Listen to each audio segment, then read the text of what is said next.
open the meeting. I'll welcome everybody. Thank you for coming. The register is going round. Can you make sure everybody signs the attendance register? As per normal, just a couple of things. Anybody who's got a mobile phone on them, can they make sure it's turned off, please? Not to silent. Can you turn it off, please? Just to remind everybody, the meeting is being webcasted. I think we've confirmed everybody's got a copy of the questions. We've got 3 people coming in this afternoon. First of all, we've got the police Detective Sergeant Alan Davis. He's coming in. We've got questions to ask him. We've then got Councillor Richie Clark, who, as we all know, is the executive member. And then we've got Ruth Derrick, who's the head of Children and Families Services. Right. So we'll do that. Apologies for absence. Apologies for absence from Councillor Tomlinson. Thank you, Tomlinson. Right. Declarations of interest. The legal officer is not here, but I have had email and I've spoken to her, and we confirmed that there should be no need to declare an interest. Although we're all school governors and we might well talk about schools, we won't be talking about individual schools. So there should be a need for anybody to declare an interest because they're a school governor. Anybody else want to declare an interest at all? And again, I think we should. I will declare an interest that I'm a school governor. So that's right. I think I've just explained that, but you don't need, because we're not going into individual schools. Right. Okay. One thing, Mr. Chairman, when we're getting on to the summary of decisions for review, I noticed that we're doing the Woodland Road Social Centre Annex and Annex Cruzicaya lease, the Woodland Road Community Trust. I think that myself and Councillor Crick should maybe declare, well, Councillor Crick definitely, because she is a member of the Community Trust. I will do that. Yeah, that's right. And I'll declare it as my membership of the Community Council, even though I'm not a member of the Community Trust, but I'm a member of the Community Council, which is part of the partnership of the trust. Thank you.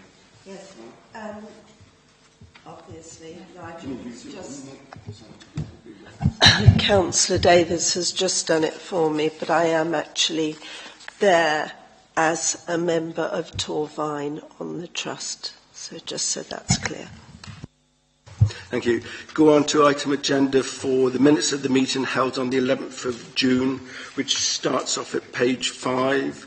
So if I go through it page by page, page 5, page 6, page 7, page 8, page 9, page 10. Everybody happy that they're a true record? Yes. Do we need to go through matters arising or anything? Everybody's happy with them? We go on to item agenda 5 then, the update on action. There is one action outstanding. It's the Leisure Trust recommendation. We've still yet to have any update on that, but that is soon to follow. Everybody happy? We go straight on then to item agenda 6, which starts on page 13. For those people who weren't there, we have done our previous research, and we met with group managers and social workers, and we had quite an in-depth conversation with them, and then we queried them on what their roles were, what the procedures were, and I think overall those members that attended, we were very impressed. They obviously know what they were talking about. They obviously had confidence in the system. They knew what the systems were, and I personally was very impressed on how enthusiastic they were to make sure that they do the job as best that they actually can. I think that's a fair summary. Right, so if we go on then, we'll invite in Detective Sergeant Alan Davis.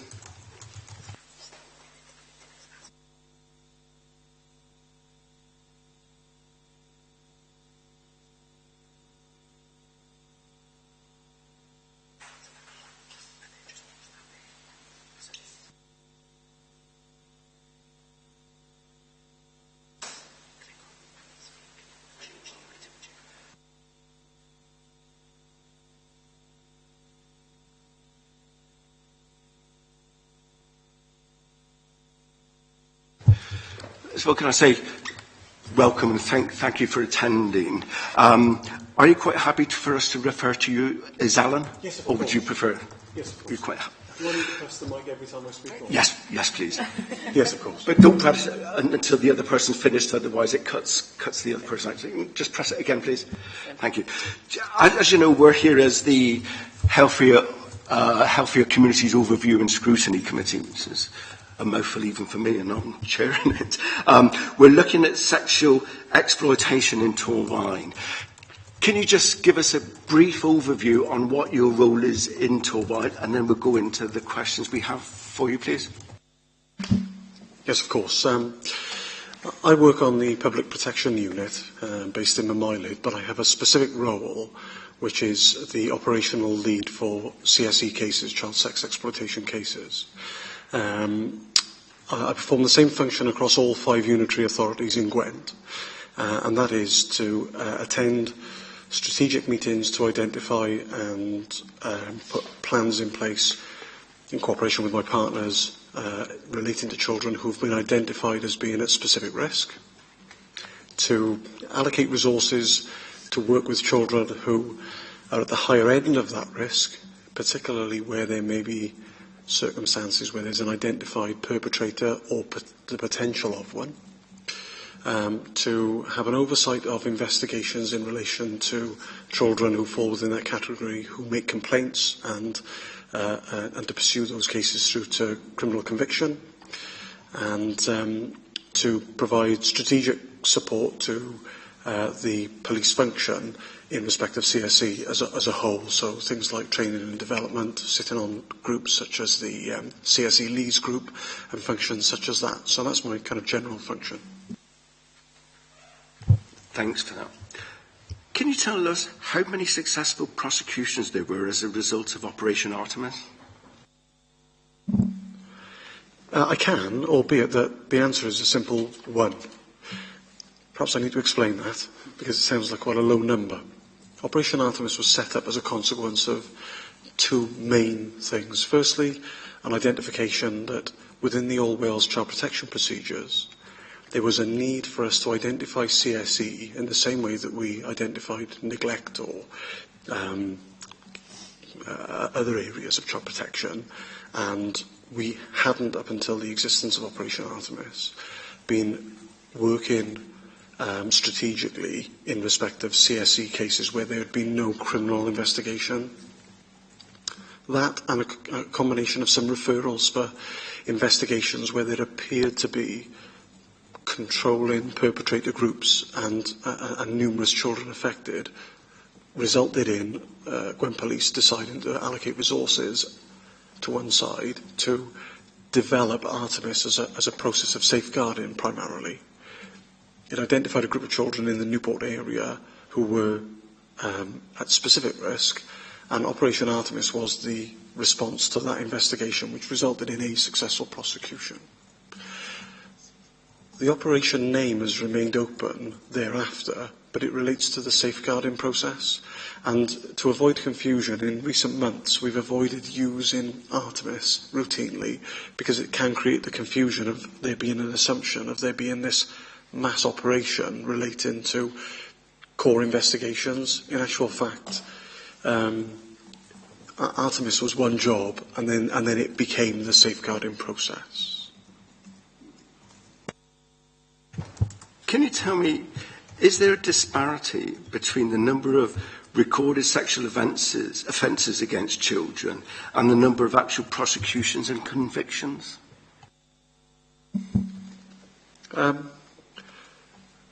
Yes and no. Yes, there is a large difference between the amount of disclosures that are made and the amount of prosecutions that are successful. However, that is in line with other sexual crime that falls outside of CSE. So, if we look at attrition rates for rapes on adults, for example, that attrition rate nationally as well as in Gwent is huge, and there's been quite a lot of work done to address the disparity in terms of the numbers. So there is a disparity, but it's consistent with other similar crime as opposed to the situation that perhaps has been reported nationally, where you could almost suggest that there's been an avoidance of gripping the problem. That doesn't appear to be the circumstances that I've experienced in Gwent.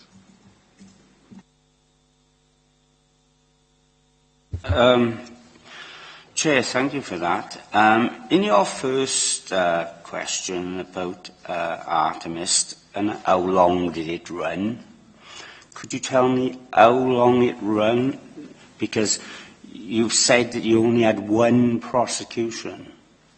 So how long did it run, and could you give us any ideas on what cost that did take place? Or is that a very difficult question to ask? Okay, the first investigation ran for a matter of months. I believe it was 3 months. I'd have to get the clarity on it.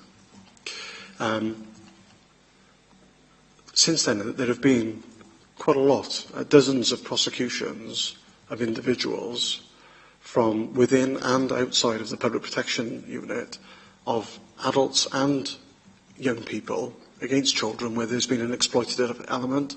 So that there have been continued prosecutions, but the original investigation was very short, a matter of months. I don't know the costings. What I can give you is an indication of the initial resources. So the initial resources were a detective inspector, a detective sergeant, 2 detective constables who were responsible for engaging with the children concerned, an intelligence analyst who was a member of our support staff, 2 detectives who were responsible for inputting information onto our major crime investigation system. We call it HOMES, Home Office Major Incident System, Major Inquiry System, apologies. And many of those staff remained for the 3-month period and well into the following 12 months as well.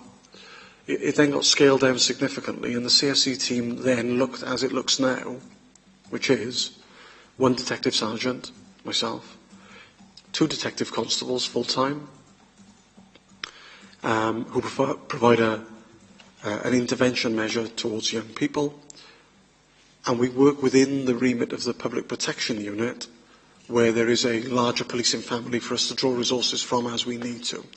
In terms of specific operational costs for the early stages, I'm afraid I don't have that information at hand, but it wouldn't have been a huge amount of money. It was the resource cost that was the big expenditure.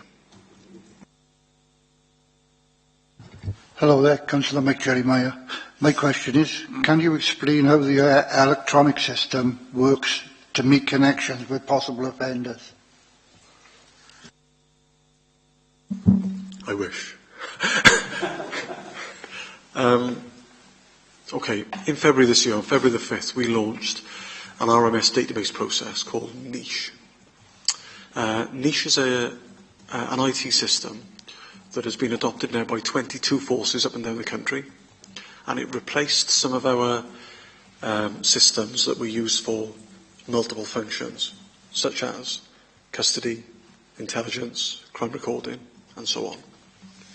The introduction of Niche on the 5th of February meant that we now have pretty much one system which covers all aspects of our work. It's not quite as simplistic as that, but that's pretty much where we sit. And the system sits around a golden nominal principle. So,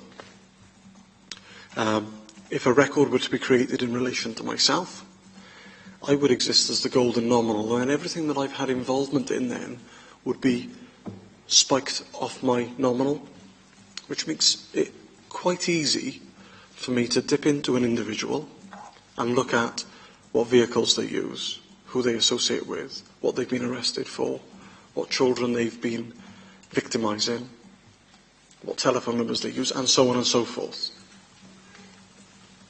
That's the good.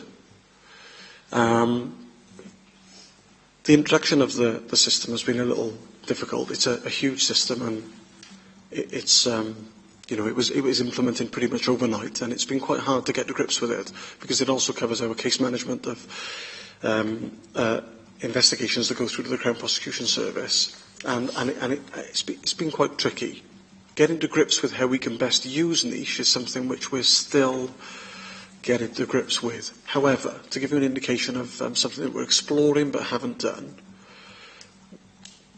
we have potential perpetrators across the county who don't necessarily have criminal convictions, so they're not on the PNC, but who are of concern to us. And we are exploring the option of flagging each and every one of those individuals as CSE perpetrators. That flag doesn't exist at the moment, but it's easy to develop it. The danger is who makes the decision as to whether or not they go on and how accountable people would be for the decision to put people on, because it could have a knock-on effect on their ability to apply for employment, potentially to apply for work permits and so on and so forth. So we've got to behave very responsibly, but it is an option available to us.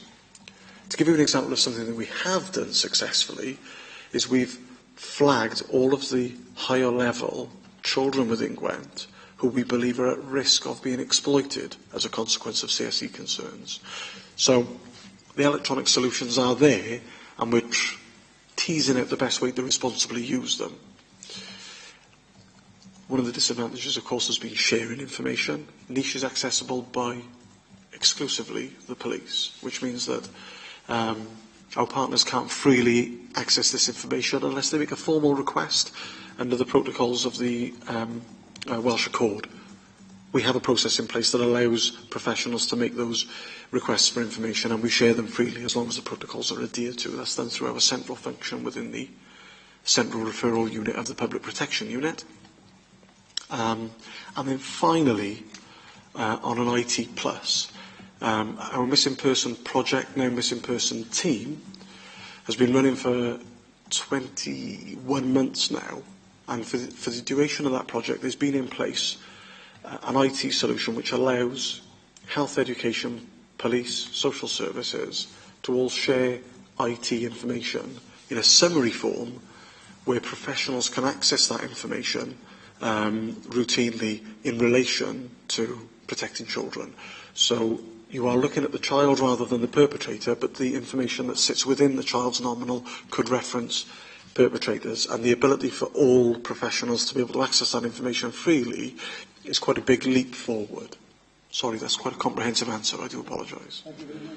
Sorry, can I ask a supplementary there? So if you've got that information on your electronic system, is that information then shared with other forces across the country? So if, say, you're looking at somebody in Gwent and that person decides to move to Bristol or to West Wales, do you share that information? If we know they've gone and we believe them to be at risk, then we share the information, but it's on a one-to-one basis. Niche, within the 22 forces that I've mentioned, does not talk to niche in the other force areas. However, ourselves in South Wales use one system. So the South Wales Police Area and Gwent both use niche, and I can access the information on their system as freely as they can access mine. But I can't, for example, access Cheshire's niche system. So that doesn't change things in relation to VISA, which is the process that's used to map offenders who've been convicted of sexual crime and are on the register. VISA is a national system and can be accessed by VISA-trained officers right across the country. And it doesn't affect PNC. So PNC, which has been in place, as you know, for years, decades, the information that's stored on there in relation to perpetrators for sexual crime is accessible by all people who have access to PNC.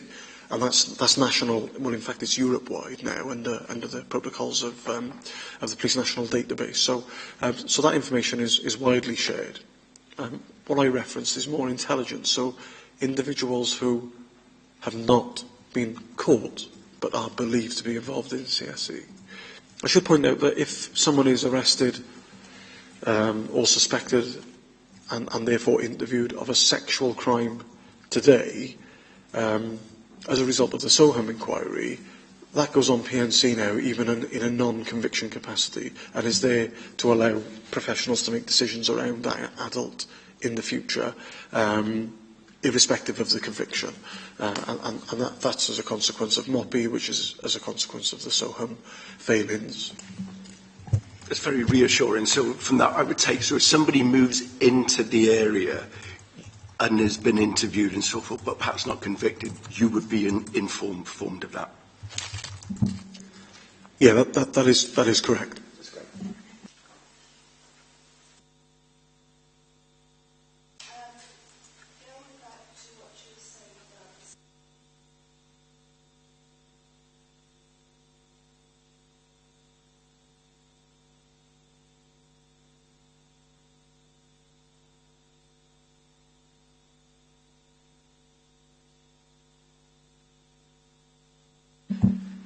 Some time ago, the Crown identified that the relationship that exists between the police, the victim, and the Crown in relation to prosecutions for sexual crime, not just upon children, but all sexual crime, deserved a special treatment, if you like.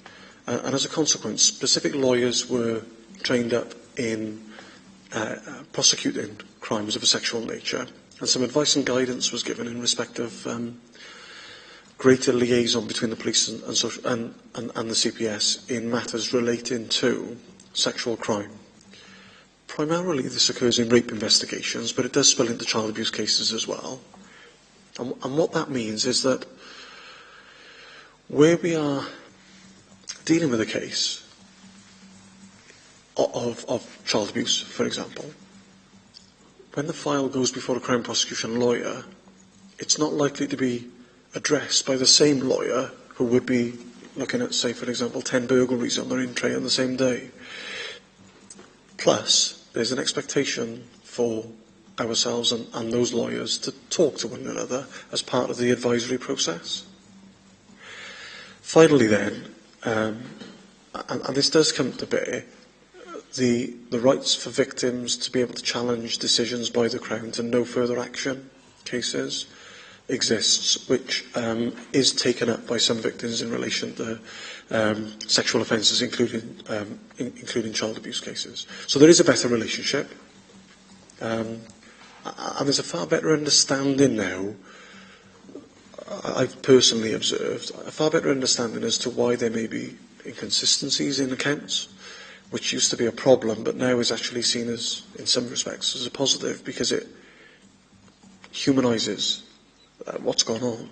And it's, the picture is far better now than it ever was. The negative, because it's only right that I give a balanced approach, is that since the CPS went to Cardiff and we lost our local CPS in Cwmbran who used to service Gwent, it's not that the relationship was poorer, because it isn't, but the accessibility of lawyers is strained compared to how it was.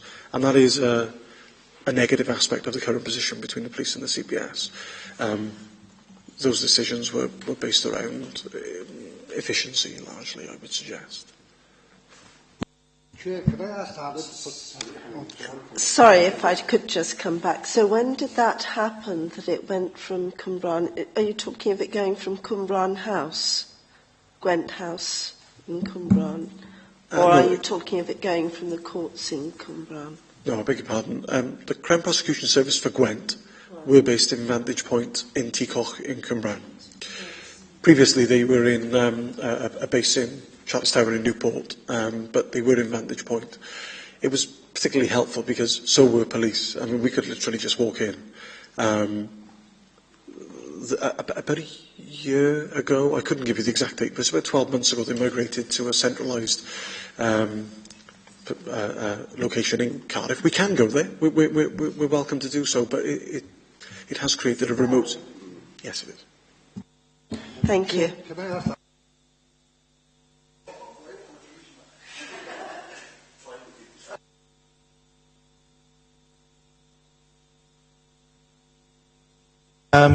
We had one of the things we're talking about things with CPS at a recent at a meeting on Monday. Two of the officers were saying about the issues for the Crown Prosecution Services because they had to work out about getting a conviction, whereas the professionals in the council are working on the basis of probabilities rather than absolute proof. Is that an issue that you can relate to? I think the police would like to prosecute everyone, if we're being really honest. The Crown have a very clear scale of justice process. They have to make an evidential test, which is the first test. That test is quite simply, is there a realistic chance of prosecution? It's not more complicated than that. It's a very straightforward test. I've heard officers refer to it as a 50%, 51%. It's not that. It is there a realistic chance of prosecution? If that test is met, then they make the second test, which is it in the public interest to proceed? It is very rarely not in the public interest to proceed with sexual crime. Very rarely. I have known it, but it is very rare. So, from my point of view, it's only really the first test that comes about. It's very subjective. My own feeling is that I think sometimes lawyers get it wrong, but I also think so do the police. And I've never personally observed a case where I've been hugely alarmed. But there is the capacity for me to challenge those borderline cases, and I have challenged, both successfully and unsuccessfully. And I think my own personal feelings is that whereas with high volume crime, a lower tier theft, for example, it's easier to make the decision not to proceed. I think that there's a greater level of consideration of the victim and of the impact of a potential offender on the community. I think that plays a greater part in the decision-making process. The test is the same, but I do believe that I believe they get it right primarily. I understand why officers think they don't. Question for you. Do uniformed officer conduct awareness in school? I didn't know the answer to this, so I was glad that I was prepped for this particular question. The current process for education in schools is driven by Welsh Assembly Government, and police input into school lessons from police staff falls into two categories, either core or supplementary lessons. So the core lessons are mandatory and must be delivered. The supplementary is at the school's request. Safe sex, so not sex education per se, that falls into core, but healthy relationships, exploitative behaviour and that kind of thing. There are off-the-shelf lessons that are delivered, but as a supplementary, so only at the school's request. Similarly, there is a non-police package which is called Operation Thistle. Operation Thistle is a live investigation that took place some years ago in the Bargoed area, and it's been delivered as a video-based training package for schools that they can self-deliver without police involvement. Again, it is down to the individual schools to make the decision as to whether or not they deliver that training. That's okay. Have all response officers received CSE training? No. When I took over this role in May this year, I hadn't personally received CSE training. I've addressed that, obviously.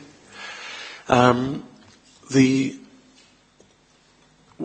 Missing Person Project was formed 22 months ago, an attempt was made to get around all uniformed officers to increase their awareness in relation to what we call breaking the cycle.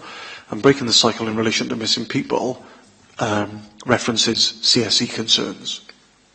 They got round quite a lot of police officers, but I couldn't give you the exact numbers. So there's a huge training gap, in my view, because all police officers, in my view, should receive upfront training. There are plans afoot as a result of representations that I've made to get all sergeants in the force trained in CSE.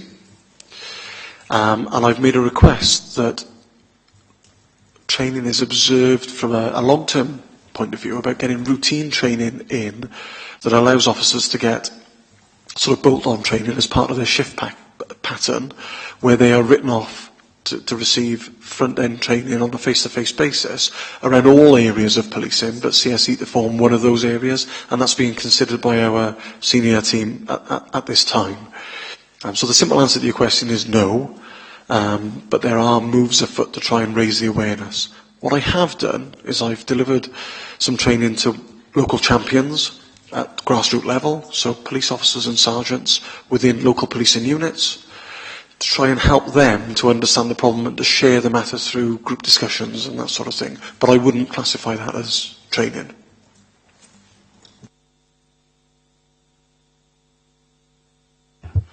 Thank you, Alan. With all that we hear today about the child sexual exploitations, are you confident that your processes are robust?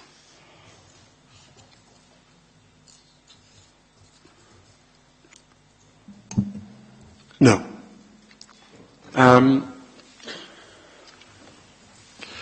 We have some processes which are very good. We work very closely with Bernardo's, who provide the SERAF service, which is the Sexual Exploitation Risk Assessment Framework, to identify children who we deem are at most risk within society. And then we work closely with social services in a strategic way to tease out the specific problems and to put intervention measures in to allow children the best possible opportunity of removing themselves from risk. They need that support, and that's well and truly identified. We have a minute-in process where people are given strict actions and responsibilities, and we have to report back and minute the outcomes of those processes. Some of these children are receiving lower tier services, so they just open as a child in need case. And some of these processes could be children who are on the child protection register for anything from emotional neglect through to physical abuse. That is robust. However, the more we know, the more we realise that perhaps we don't know. So, perpetrator groups. We don't necessarily spend the amount of time that we perhaps could do exploring people who are hanging around care home facilities. We don't necessarily have the ability or the intelligence picture to warrant surveillance processes against individuals who may be working as part of gang or group culture, and to therefore identify individuals within our community who potentially possess the traits that you would associate with offender behaviour. And therefore, we don't, in my view, target offenders enough.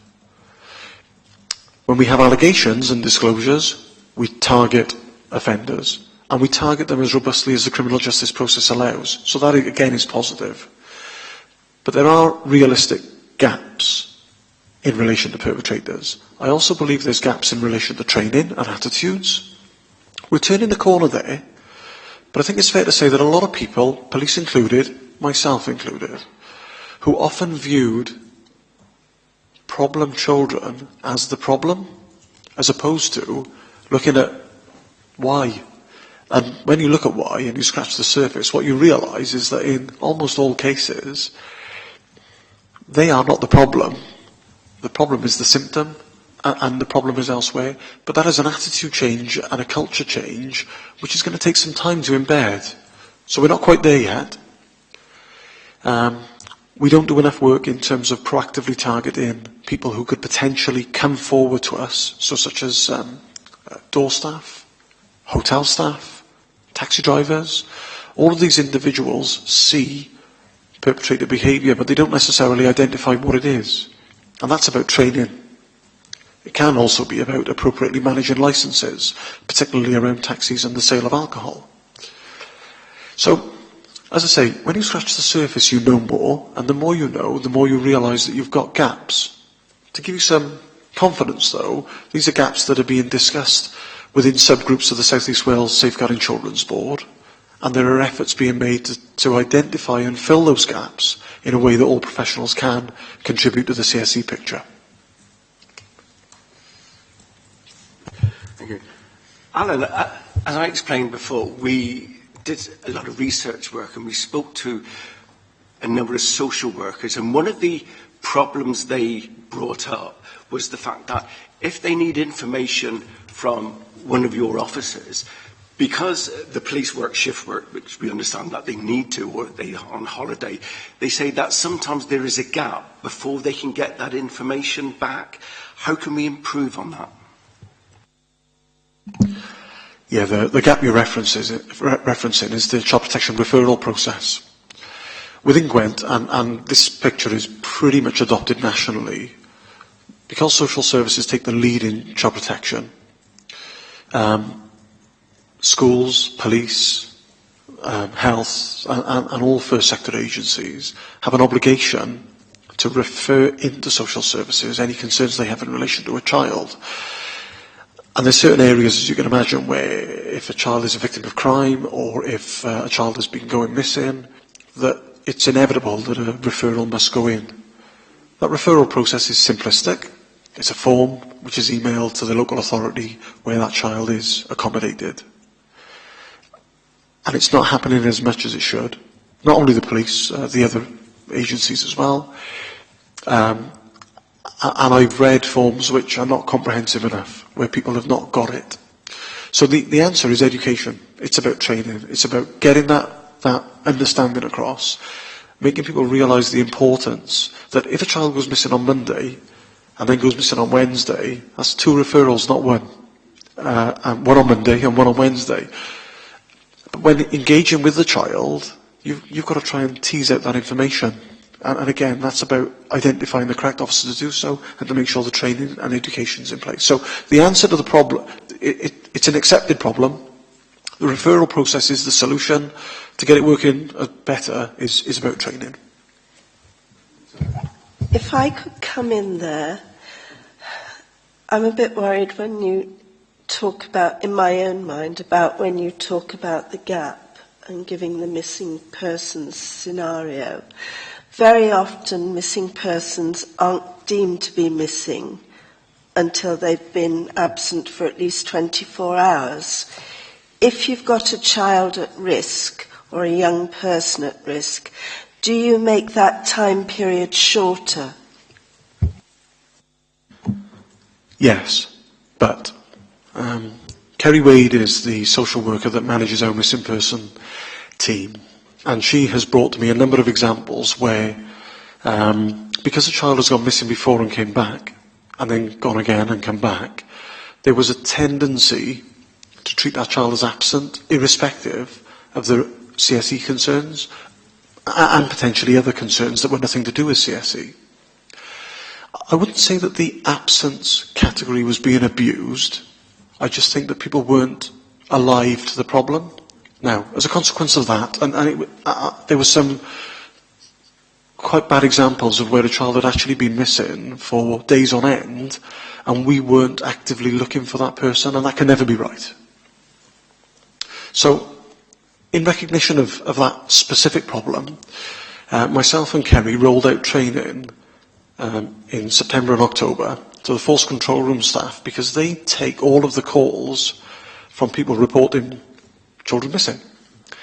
We developed a template, and we gave some clear instruction about what missing is and what absent is, about how to access the risk assessment framework that's been put together, which is that multi-agency one that I referenced earlier on, the MIRAF, that allows health and police and other professionals to access, because on there is information that could be pertinent to the decisions about whether or not to treat the child as missing or absent, to put some specific guidelines in as to at what point we stop treating that child as absent, to generate a callback by our control room staff to get back to the person reporting to say, look, has the child returned now or not? Where they have, the case is closed down, but we still refer that matter into social services, or we should if we're doing it properly.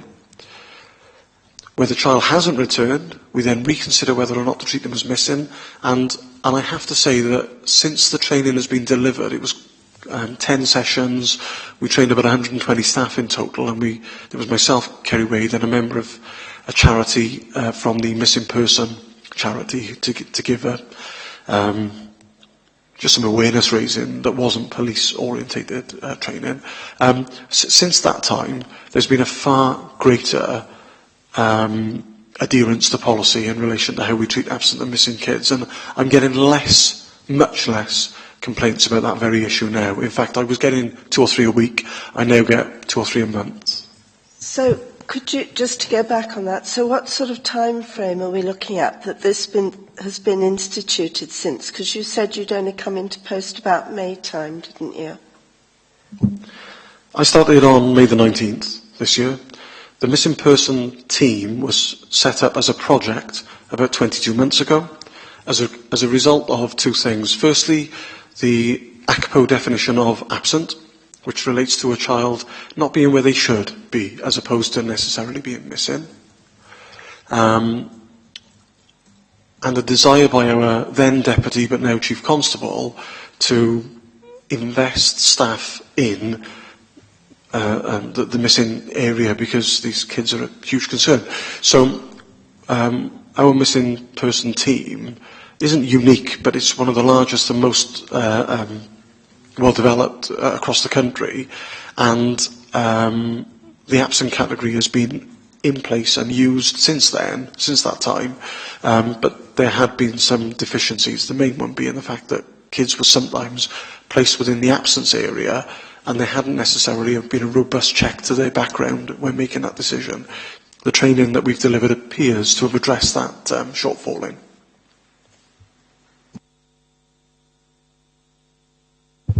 Thank you, Chair.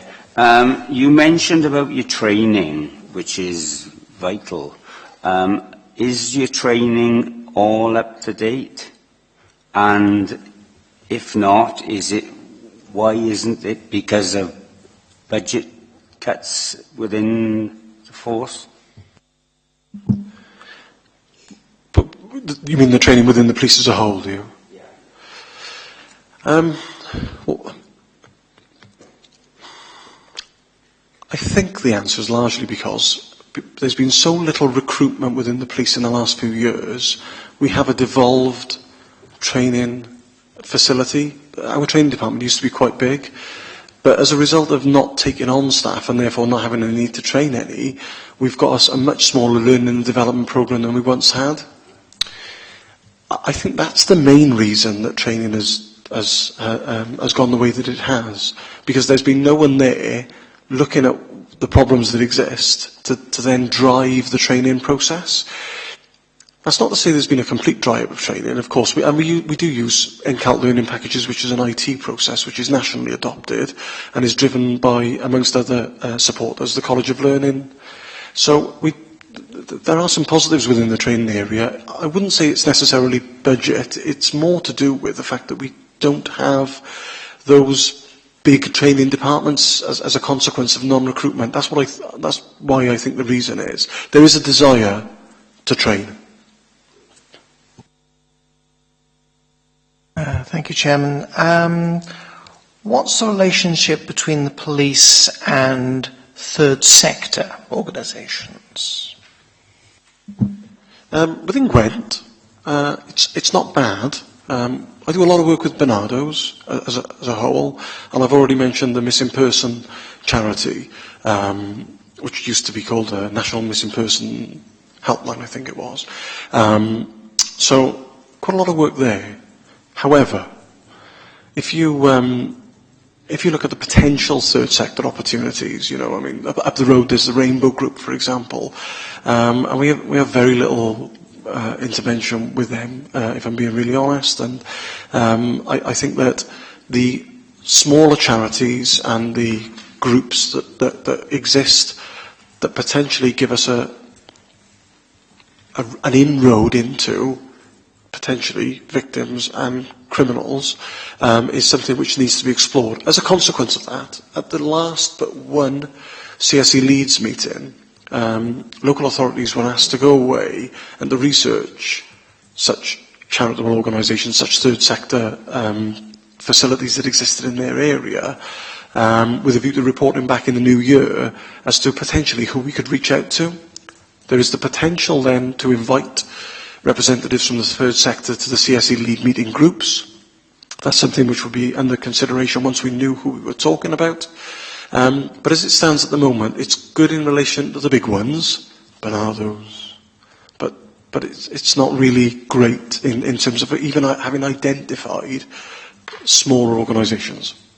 So we're talking grassroots organisations. I was like declaring in this year about the deadline the Vice Chairman of Command Centre for Young People.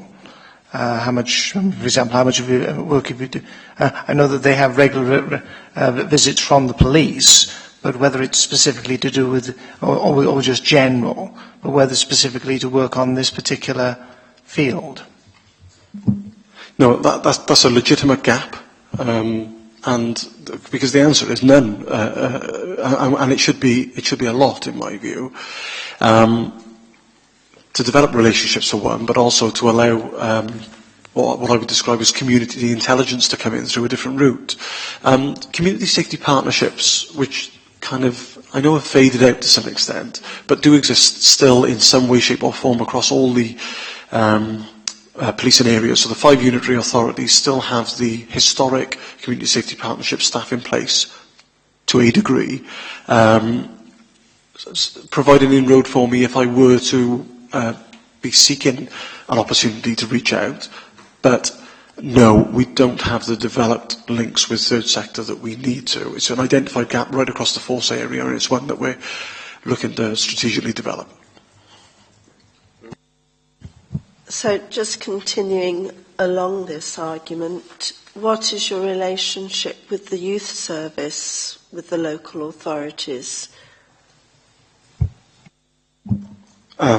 There isn't one in relation to CSE at the moment, and it falls within exactly the same gap as my previous answer.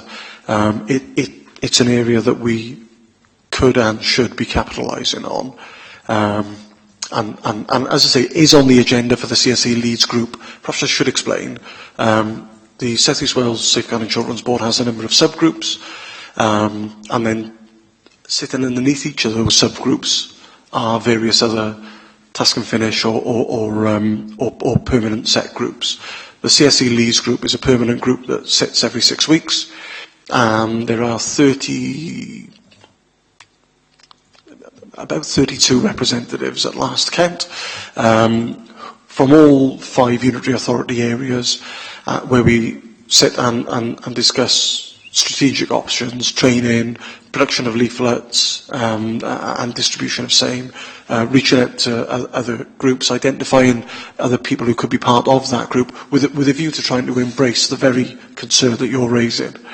So it was an agendaed, identified gap that is being addressed, and it needs to be. But no, unfortunately, those links that could and should be in place are not in place at the moment.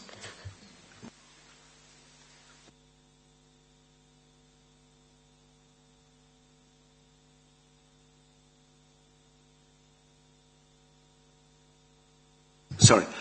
Can I just thank you again for coming? You've given us a huge amount of information, and can I just say how impressed I am with the comprehensive answers you've given to our questions, and I can assure you that the information you've given us will help us make the recommendations we will make at the end of the meeting.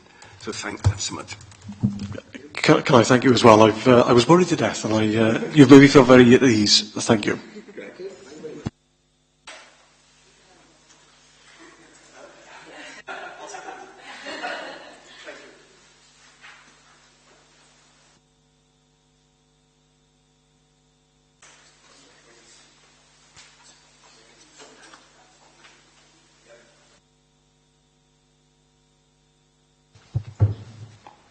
The next person coming in is Councillor Richard Clark, who, as we all know, is the executive member.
Yep. Richard, whilst your Karen's getting your water, just to give you the background, we've done some research into the agenda item on child sexual exploitation, and I'm sure you know, but we have spoken to a number of line managers and a number of social workers to get the background information. And just to reassure you, we were impressed that they certainly knew what they were doing, and we were impressed by the enthusiasm that they actually showed on the subject. So we were very pleased with that. So if you're happy, we'll go straight into the questions we've got prepared for you. We've looked at the action plans appended to the main report. There is information related to the progress of actions, but there's no information relating to the impact and effectiveness of the actions. Who's responsible for the monitoring of this aspect? That's a good question. It is an operational matter, and therefore it would be for officers to ensure that those matters are dealt with. However, in saying that, it would be and is questions that I ask of officers when I have my briefings with them.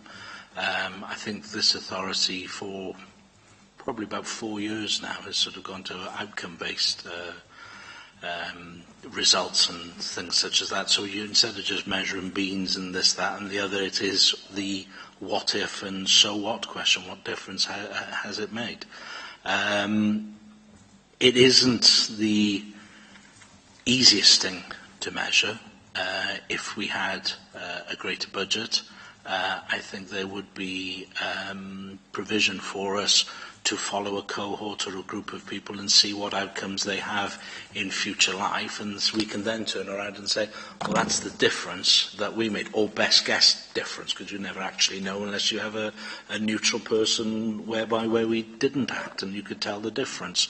So I think you are always going to have that gap unless you apply resource to that, and I think probably, I'm not privy to the conversations you had with those officers, but those officers are more frontline at the moment dealing with the issue where they arise.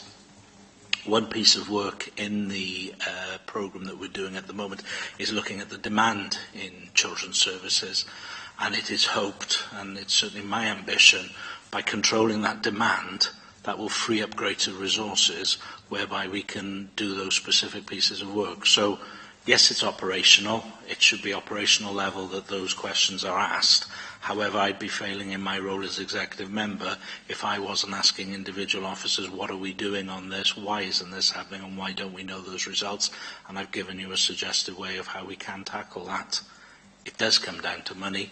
We have got the provision that if we can manage demand and release release capacity, thank you.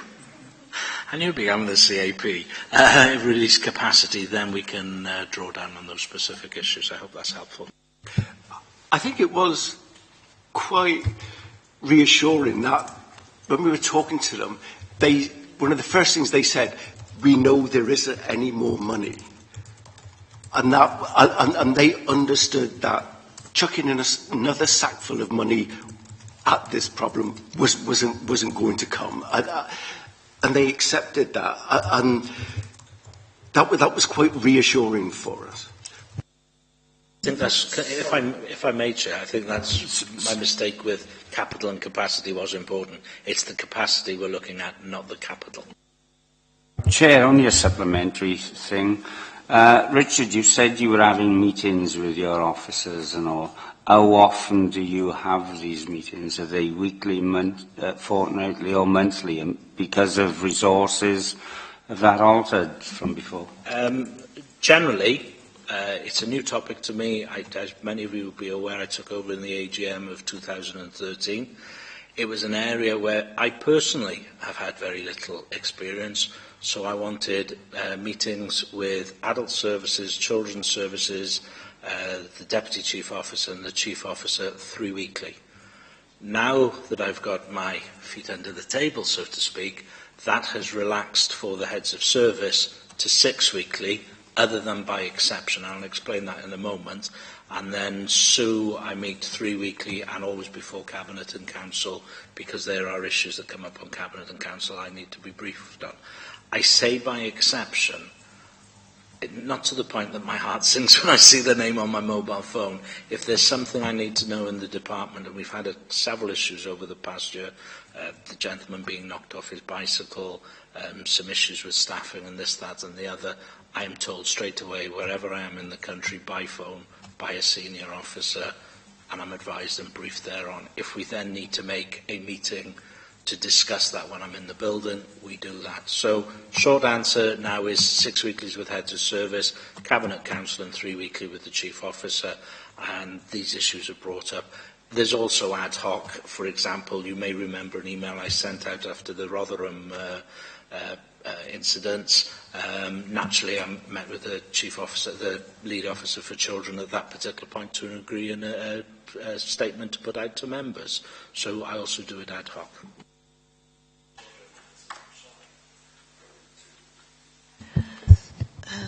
Thank you, Chair. Richard, how confident are you in the systems that are in place now to safeguard and support children who are victims and at risk from CSE? Are you aware of where perhaps it needs to be strengthened, the system? Obvious gaps? I honestly can't say there's obvious gaps because I would genuinely hope that our officers are aware of those gaps. I think in the briefing, was it the briefing? It was the briefing I gave out about child sexual exploitation. The quote in there is, "There's a live and present danger." And that will always be the case within Torfaen and other authorities. Whatever we do and however we monitor, there will be a gap, not necessarily obvious to ourselves, that is exploited. I think if you were asking me this, and I wasn't the executive member then, but if you were asking me this before breaking the cycle and things such as that, I would have concerns that we were only being reactive, and we are far too more, good English there, we're far more reactive than at the initial stage. But the break in the cycle, I think we're looking at the root causes, and certainly the education, yourself as a school governor, in our schools and with partner organisations. I think in the last sort of 2 years, if you were asking me 2 years ago, I would say yes, there are gaps. Yes, there are gaps now. They're not obvious, otherwise we'll be dealing with them. And sadly, those gaps will only come to light when there's an incident, and we then have to look at our processes there. But I'm very confident that we're dealing with it as best as we can to our knowledge. Just to come back on that, speaking just now to the Detective Sergeant, it was very interesting what he was saying about partner groups, and that they had decided, they'd made a conscious decision that there were groups that hadn't been included and needed to be included. And I asked, for example, about the youth service, and it isn't something that seems to be contingent with, and I would have expected it as part of the local authority to be so. Any comments on that? Explicitly, no, perhaps they're not included, but by the work of the youth service, they have been included over the past years. I know myself of an incident within 6 months where, I won't name names, but a lady in the youth service approached child protection because of something from a meeting, and a throwaway line by a teenager, which her alarm bells rang, and she came to it. So the relationships are there. In terms of formal training and outer groups, no. I'm sorry, when you said gaps, I thought you meant specifically in the social care side of it. Training, as I said, 2 years has become better. there are groups and organisations outside there that are being identified now, and a little light bulb comes on, and we, with the benefit of hindsight, do sit down and think, well, how haven't you included the youth service? Because of the youth service involvement, many people assume, and we know we shouldn't assume, that there are those linkages. I think that's been torn back, and we are looking at that, and those assumptions are being tested. You yourself and other members around the table who are governors will be aware that it's only really the last 2-3 years that we as governors have got more involved in this because of breaking the cycle and systems such as that. But no, we shouldn't assume that just because we have a working relationship with somebody, we've brought them under the umbrella. And the police officer, I wasn't privy to that evidence, but the police officer is perfectly right with that, and there are groups that we do need to reach in that respect. I think, just to carry on that theme, I think what we are concerned about, having spoken to the police officer, that we as an authority are not doing enough to make this subject aware in the community, and therefore invite the community to feel assured that they can refer it to the police or to us as members, perhaps, that the referral will then happen. Do you feel we're doing enough to make people in the community aware of that?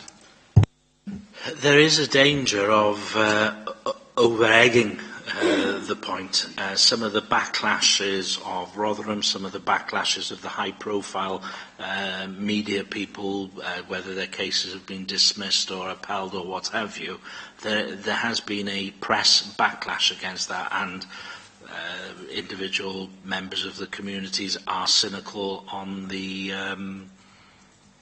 way these matters are dealt with. I think most of you were at the seminar yesterday, Police Under Pressure, the film last night.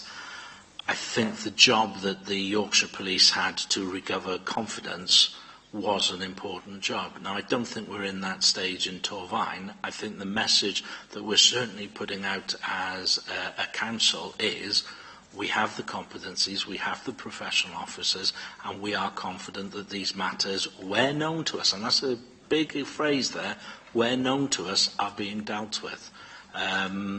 That's the confidence I have in our officers. I don't need to know specifically that they're dealing with Johnny or Jill or whoever. I need to know that they're being dealt with, and as executive officer, as executive member, I promoted myself there. As executive member, I am confident those measures are in place. How we project that to the public, you've got the balance between scaring and the balance of information. I think many of you came to the Thistle video that we had here, and the biggest shock to me, and it shouldn't be because I get the reports from officers, was when it was Ebbw And you start putting a name like Ebbw instead of Rotherham, and Ebbw 20 minutes. And that's what hit that video home to me, was how the proximity. Now, the public needs to be aware this isn't something that's over the Severn Bridge. It does happen, sadly, within our community, but they should also have the confidence that the professional officers here, the police and partner agencies, are dealing with it. Richard, are you confident enough has been done to help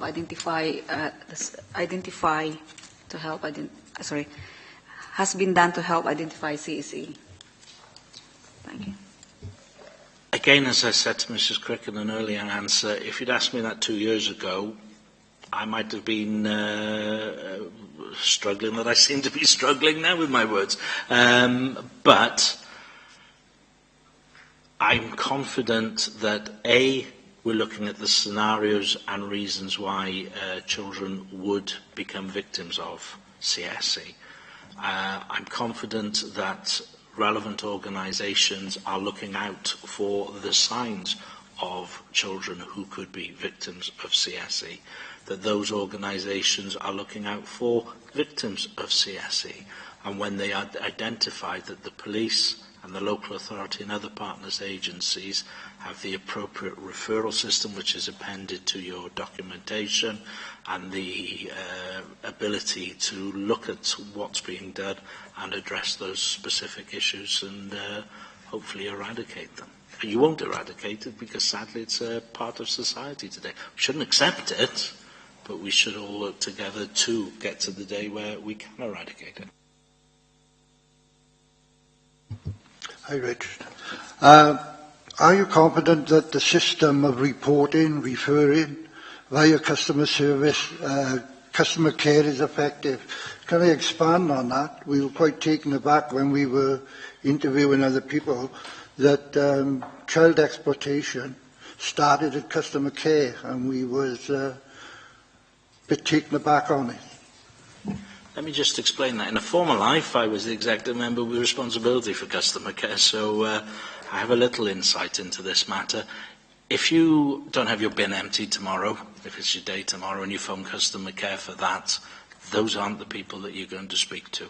There are dedicated social care team members who are physically sat away from the other members within customer care. It's a small space, they're not that far away, but there's, if I went in there and I showed you, I could say, well, that's the social care section there.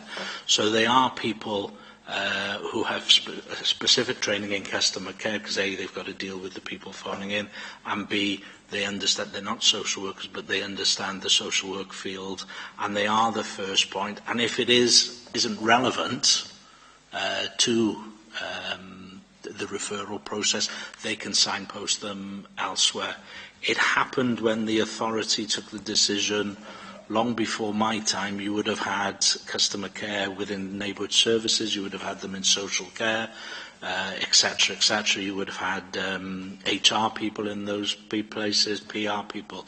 This council made the decision. I think the current chief executive was the assistant chief executive communications, or I'm looking at Helen, she might remember the title, at that time, and it was designed to bring it centrally. Each department gave money into that central pool for that, and as a result we've got that service that we have. So I do think it's appropriate. If it was the same person, and they are professional officers in themselves, but if it was the same person answering your question of why your bin hasn't been emptied, yes, I could understand your concern, but this is a separate group within customer care that deal with these issues and are, can I say, filter, because they are trained to a sufficient level to realise that some of the claims need signposting elsewhere, and then the referral goes through the due process. I think you've got it at the back of your pack with little children's faces on the... But in saying that, any referral process, sadly, you can have gaps and what have you, which is why I think you've also got a bundle on audits looking at that. Richard, carrying on with that then. Are we in the position of that's the way we do it, so we do it that way, or have we recently, has somebody looked at this and said, is this the best way of doing it, or should we look at an alternative way of doing it to make sure we're not in the scenario of we've always done it that way? There's two real answers to that. The current one is the demand management review that's going on. Mark Sharwood and a team are looking at... I did say Mark Sharwood then and not somebody else, didn't I? Sorry, brain and mouth weren't in cohesion together then. Mark Sharwood and his team are looking at demand management, and that is looking at the process, and is that the best way to specifically deal with that? I've not seen the results on that, so I genuinely can't comment. It's not hiding anything from yourselves. I'm sure that might be something scrutiny wants to come back to. Because I've witted on so much about that first point, I've forgotten my second. That's my second point. There we are. You will be aware, and I think it's published today or tomorrow, there is a joint scrutiny next week on the economies that have to be made across the board within the council. As part of that process, this year and last year, both departments, and children care does tend to overspend and shored up sometimes by adult services. We have looked at our processes and said, are there better ways of doing this? Not necessarily pounds, shillings and pence better ways of doing it. That's the exercise, because it's a budget process. But it's going back to the what return do we get for this? And is by doing it another way, are we better servicing the public in Torvine? So the short answer, you'll be relieved to know, is we're not rigid in our position. We will look at other ways. Last question, if you'd be pleased to know.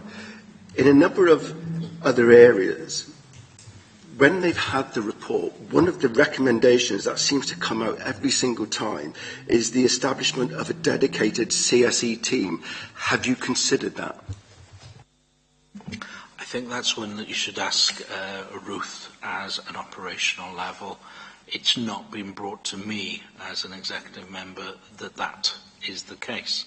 However, as I said earlier, I am a fairly new person to this role, and I did tour the teams within a lot of social care, adults and children. And the only problem, and it's mentioned in the report somewhere about silos, before we went to the Gwent team, you'd have social care silo. And the only concern I'd have, and this is as a non-practitioner, and if I'm totally wrong, I apologise, the only concern I'd have with a single dedicated team is you're almost bucking the trend. Where we're here talking about multi-agency approach, to have a single team, you might miss out on those interactions. I'll defer to Ruth's answer because she's the practitioner, but it's not something that's come across my desk yet, but personally I would feel it would create a silo, and the victim of that would be the victims themselves.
Hi Ruth, thanks for coming.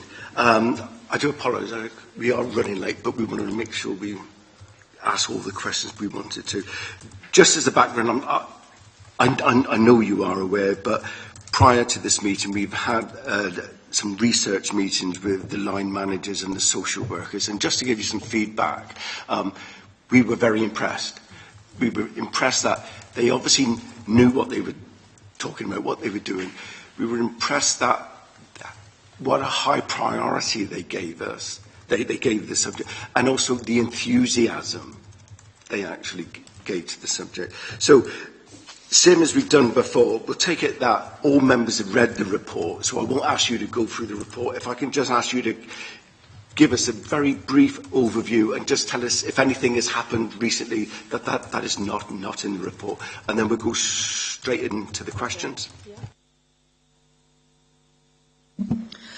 Hello everybody. The key question asked by the committee was whether the council had robust communication and escalation processes in place across the locality and with partner agencies relating to the reporting of child sexual exploitation.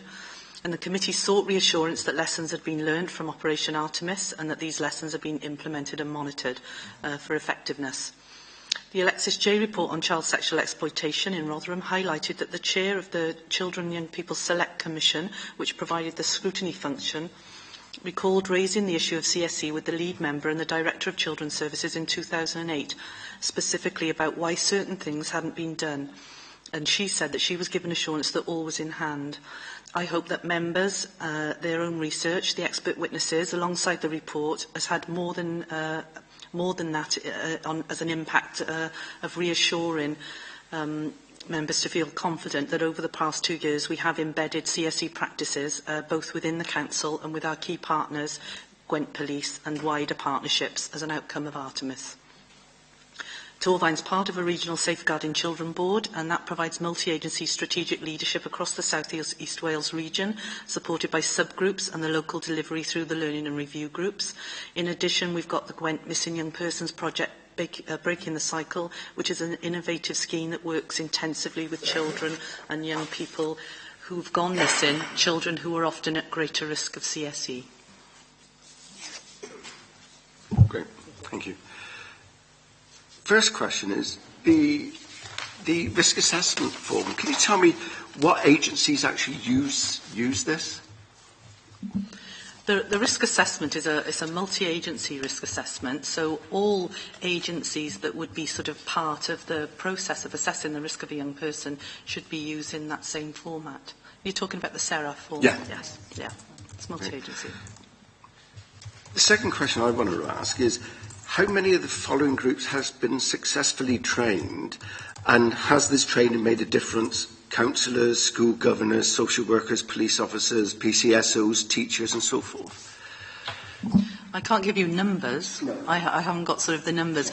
It's a rolling programme, basically, so it's that constant sort of rolling programme of multi-agency. I'm not saying to you that absolutely everybody that needs to be trained has been trained, because obviously people are trained and then they move on, and you've got to train somebody that comes in their place. So it's something that never ends, basically. I think the key thing is that we've got that constant awareness raising, and we recognise that when new people start, they need to undertake the training. We are monitoring it, though, through the South East Wales subgroup that looks at all training across the multi-agency, and we are in the process of getting better data so that we can sort of analyse and perhaps identify if one agency maybe was not sending people on training, so that we could sort of say, actually, you need to sort of engage. But it's fairly generic. You know, all agencies are recognising the need for the training, and they are all sending individuals on the training. So it is that rolling programme. Thank you. If I may come in here. This came up in an earlier part of the discussion this afternoon. What about the youth service? Are staff from the youth service also having this training? Well, they're certainly included in the, when the sort of adverts come out for training, they're able to sort of participate in the training in the same way as any other multi-agency element could. And I myself have got a very positive relationship with the youth service manager and her line manager, and we meet on a regular basis. We met actually 2 weeks ago just to look at what the common issues were and to recognise what were the themes coming through and where we needed to work more closely together. So I feel confident in that sort of going forward, yes. Chair, thank you, Ruth. When you talk about training, are you up to date with all training, or has budget cuts affected your training? We've had to prioritise, and safeguarding and CSE are priority areas. So we haven't had cuts directly on those areas because they are seen as priority areas. Obviously, going forward with further cuts coming, we've got to sort of bear in mind how we're going to continue to deliver that level of training, under the financial arrangements that we're all going to be sort of subject to. Ruth, one thing I was particularly interested in, if you look at paragraph 4.4, it states, this child then becomes subject of a continuous review until they stop taking risky decisions or they become an adult. Where do you class the person becomes an adult? Because as you know, you can have a very mature 14-year-old and you can have a very immature 18-year-old. Is there a statutory cut-off time, or is it gauged on the individual? Well, it is 18 as an adult, but clearly there are some vulnerable adults, so it may be that they would still be subject to support, because although they were over 18, they may have other issues that would where they'd be considered vulnerable. For example, if they were a child that was leaving care, they would still be supported until they were 21 and beyond in some cases. Hi, Ruth. Continuing on 4.4, how many children have been accepted onto the CSE process? I don't know the numbers, sorry. I didn't realise I had to have that sort of data. But I can certainly get that for you, and if you put that into one of your questions afterwards, I can answer that for you. Hi, Ruth. Question 4.5. What is being done to safeguarding children from accused while evidence is gathered?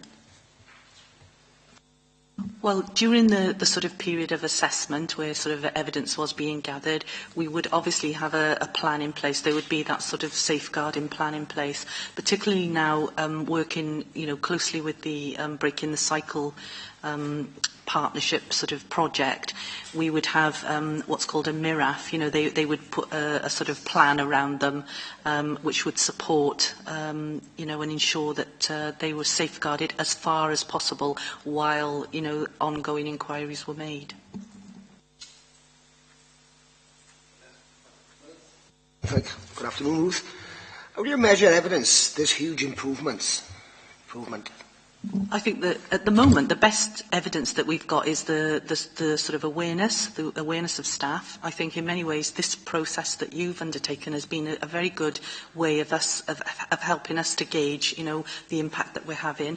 But our regular sort of evidence would be based really on the number of children that we would be sort of safeguarding, number of children that are coming through the strategy discussion and meeting process. So referrals, for example, where it's being evidence that in fact there's a sexual exploitation issue, whereas before perhaps it wouldn't have been identified. It would have just come through as a normal referral, and then maybe after a while someone think, oh, actually there may be sexual exploitation. That's being recognised now at the outset. So. One of the things we're talking about, say, whether an increase in referrals is a good or a bad thing. I mean, is it the fact that there is? I mean, something which was discussed on Monday, and we discussed it other times on other issues. Is it a case that we're actually now these people are actually being identified, or a case of an actual increase, or just that we now are actually finding out who these young people are? I think that I did say at the members' seminar that issues like sexual exploitation have been around for a long time, but we weren't identifying it, and it wasn't in the public arena, whereas now it is. I think it is very difficult to say whether there's an actual increase in incidents. I think that as awareness is raised generally in the public and within the sort of public sector, you know, professionally, we would expect to see an increase in referrals. At some point in the future, one hopes that as issues are managed and as the sort of crime that's child sexual exploitation becomes, you know, more of society's sort of, you know, understanding, that we would see it reduce. When we have to, you know, aspire to that, don't we? But yeah, it can't be a bad thing if we get the referrals, because that means it's being recognised. I think that's positive. Ruth, if you look at paragraph 4.10, it says the project has ministerial backing and has attracted significant big lottery funding with additional financial support from the Welsh Government. What do we do if that funding is withdrawn? Well, the Welsh Government funding is actually about the evaluation of the project, which is really important because it's an independent evaluation. So it's not us as a region saying, oh, look, we've done this good piece of work and, you know, we think it's really good. It's somebody coming in externally, looking at it and recognising it as something that they may want to take forward on a national basis, an all-Wales basis. We've had a lot of interest nationally and the team have been to and delivered conference sort of sessions across England and Wales because other sort of police force areas and regions, local authorities and partners are very interested in what this project can do. So I think the fact that Welsh Government is sort of identifying it as a piece of potential good practice based on the evidence that they find after the evaluation completes, it's not completed yet. It has started, but it's not completed. I think that it may be something that they might wish to support as an ongoing I would hope anyway, an ongoing sort of grant arrangement or something, perhaps. If I could just come in there, Chair. Do you think when the Welsh Audit Office report is published, that will clarify this at all? I wouldn't expect it to. I wouldn't expect that particular report to necessarily clarify because I think it will still be a work in progress. So I don't think they'll be in a position to sort of clarify anything. I hope that they mention it because it certainly was part of our sort of, our safeguarding arrangements. But I wouldn't think it would clarify at that point, no.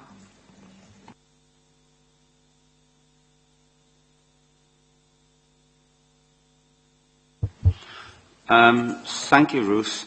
Go to paragraph 412, where it says 89 of the interviews were repeated referrals. Why have there been 89 repeated referrals? I think that you'd sort of expect to see repeat referrals because in the sort of early days of anything, and young people, you can't sort of make them engage straight away. So it may be that they don't want to engage initially, and then later on down the line they decide, yes, actually I do want to speak to someone, or they continue with their behaviour after initial intervention. You know, there's a range of reasons, really.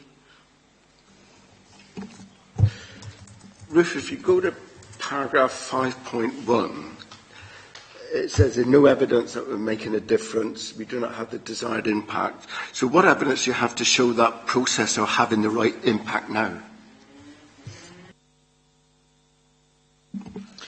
I think the evidence can only be the activity at the moment. The fact is that we're now sort of following that process that has come out of Artemis that previously we didn't do. You know, we weren't sort of recognising it as a separate thing that professionals, if you like, weren't saying, hang on a minute, you know, there's an issue here. Now that is happening. So in a way, the evidence that we're collating as we go forward is about that recognition. I think that's got to be the absolute starting point, is the recognition of there's an issue here and this child may be sexually exploited. So.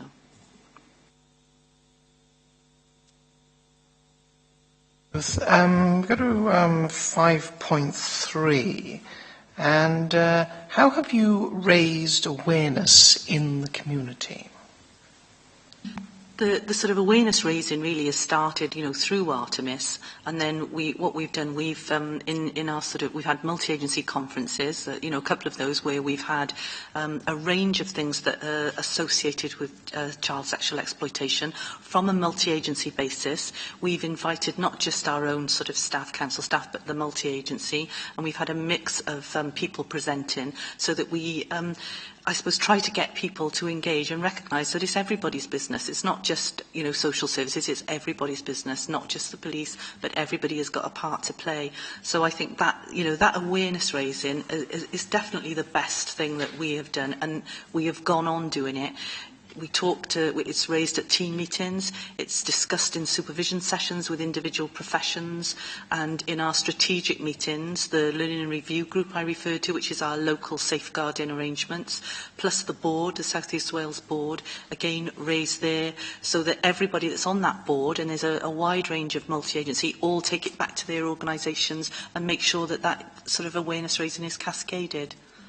Just to come back to when we had our interview with Sir Alan Davis, one of the things that he said that the gaps the police had was in their contact with about third sector contact, is that while they were contacting well with organisations such as Bernardo's, when it came down to grassroots organisations, and the organisation he quoted was the Rainbow Group for young gay and lesbian people, is that he found that he ought to say, no, we are not connecting with those people. What would you say is your position, is the position both of the council and of the wider safeguarding group?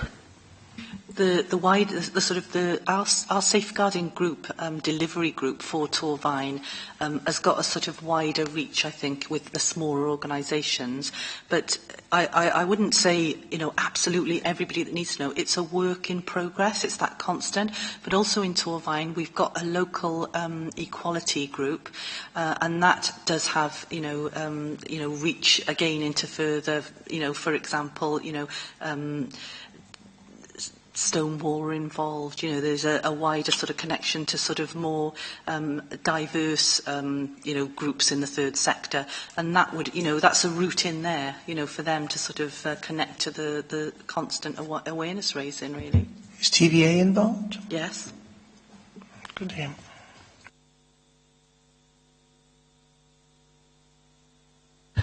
Thank you. Looking, Ruth, at 5.4, it says referrals can be made promptly and if appropriate strategy discussions will take place with the police.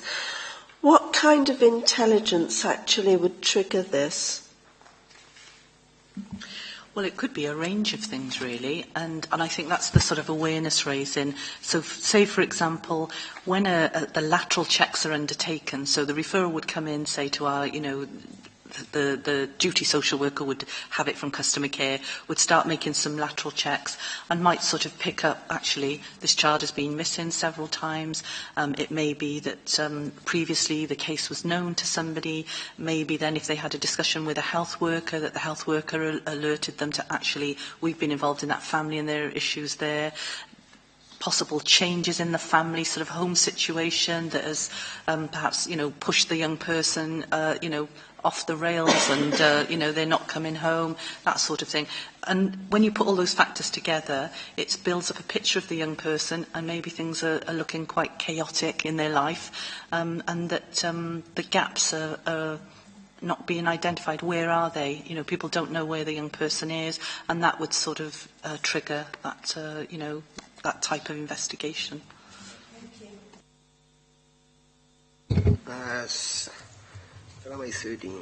How effective has the communication resulting from Thistle been?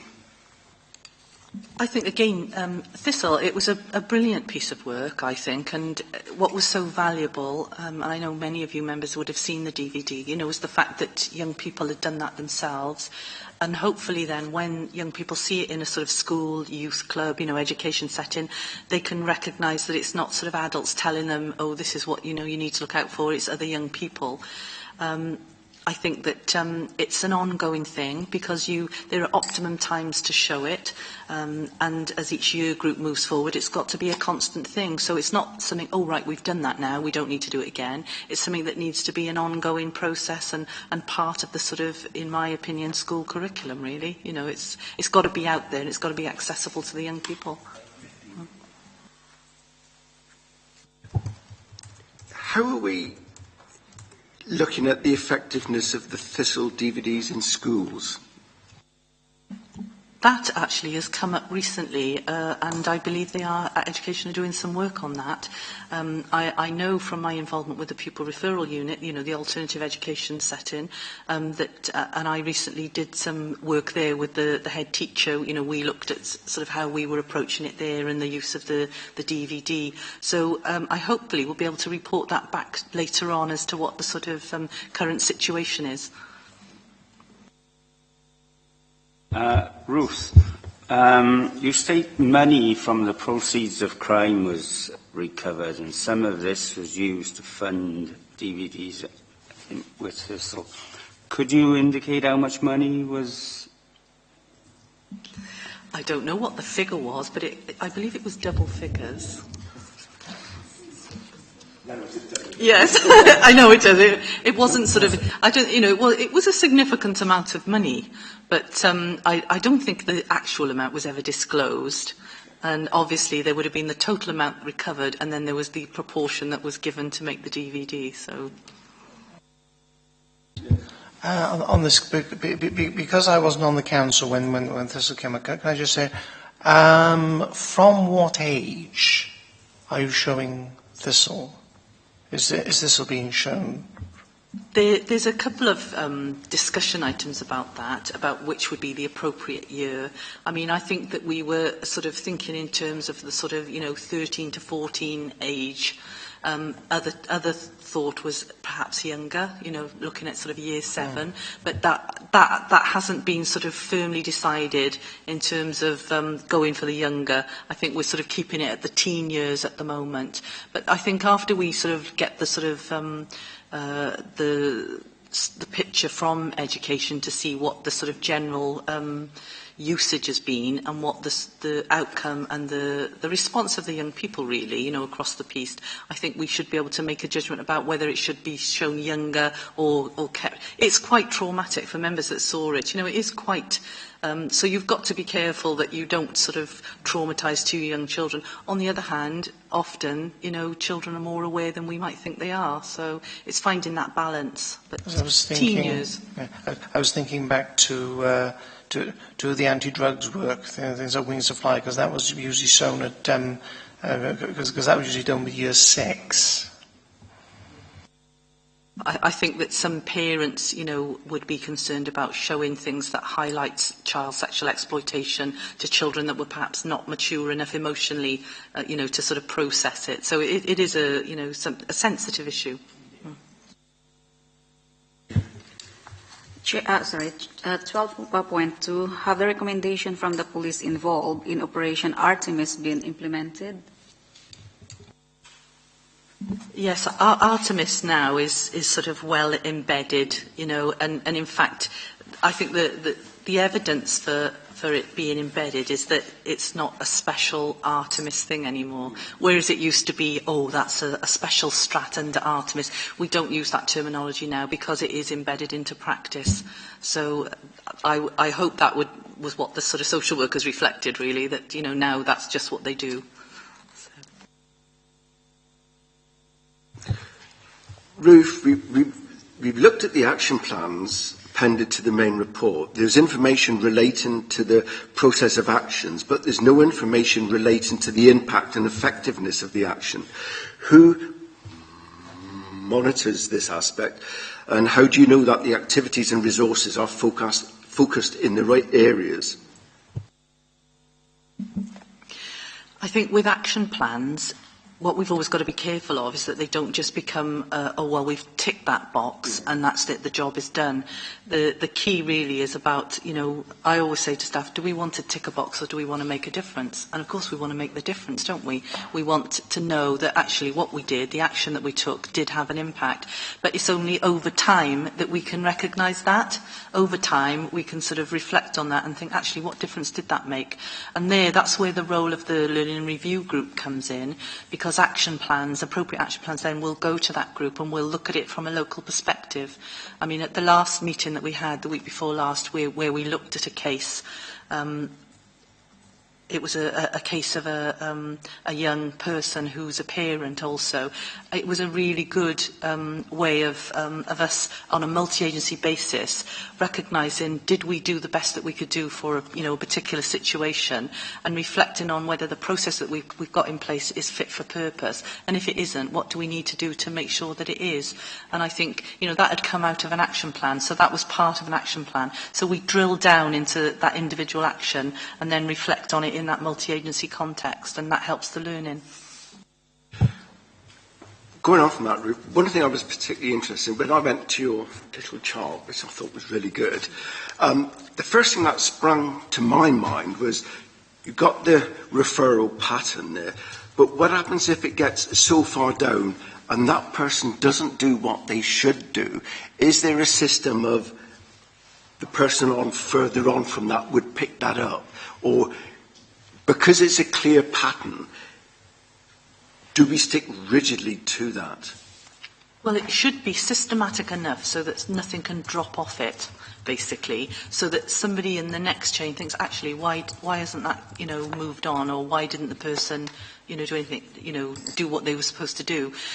All sort of processes should have a point of evaluation or review, and if at that point, actually, someone was supposed to do something, they didn't do it, that should then be highlighted, and so that it can be picked up. Sorry, you say it should. Are you confident that that will happen? Yes, I am.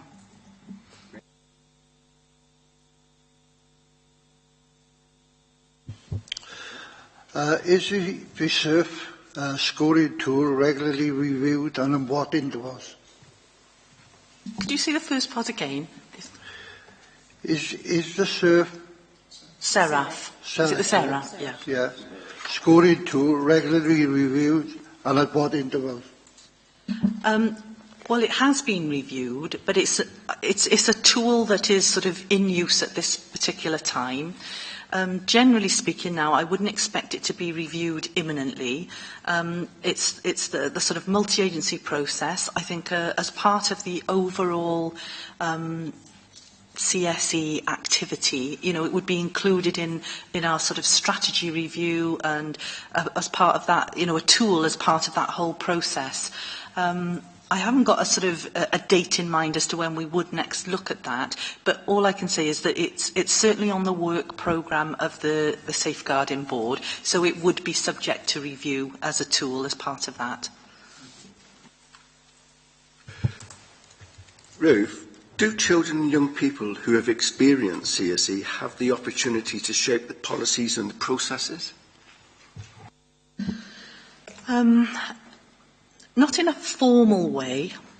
It's a difficult thing because children and young people that have, experienced what can be quite traumatic sort of situations don't always want to talk about it afterwards, in a sort of like a policy sort of way. But in terms of, are they provided with advocacy? Are they provided with people they can talk to about their experiences? Yes, they are.